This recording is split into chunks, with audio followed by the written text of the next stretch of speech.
Much of what we do is early intervention, although we do see people across the age range.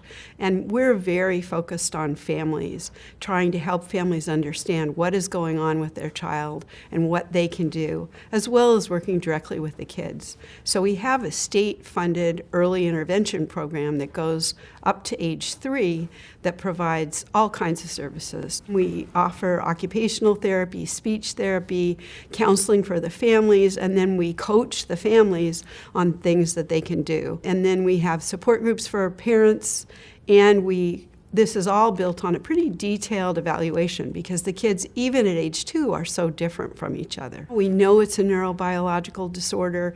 We know there's a genetic component, but we don't have biological markers. There isn't a blood test. There isn't an MRI that can tell you you have autism or what kind you have. So we're looking at 2 kinds of behaviors: social communication and restricted and repetitive behaviors.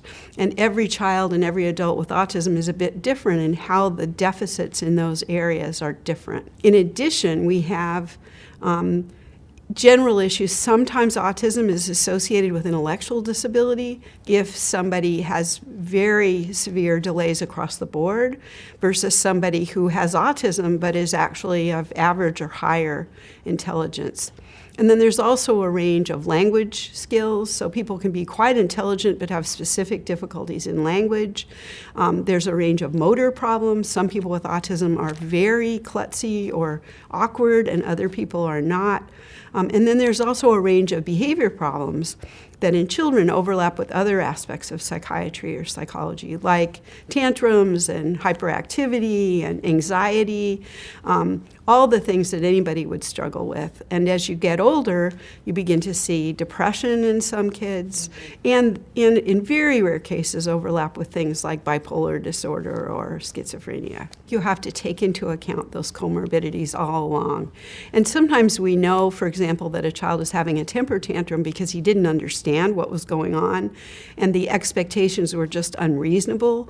And so there's a behavior problem, but it really does come out of the autism. There are other times when a child is truly impulsive and hyperactive in addition to the autism. And when you have those situations, it often multiplies. I mean, you have a multiplicative effect. Also, some of the things that families struggle with or make a big deal at school are these comorbidities. If a child is very, very anxious, he may not want to go out of the house. It's the anxiety, and so we need to figure out ways to treat both.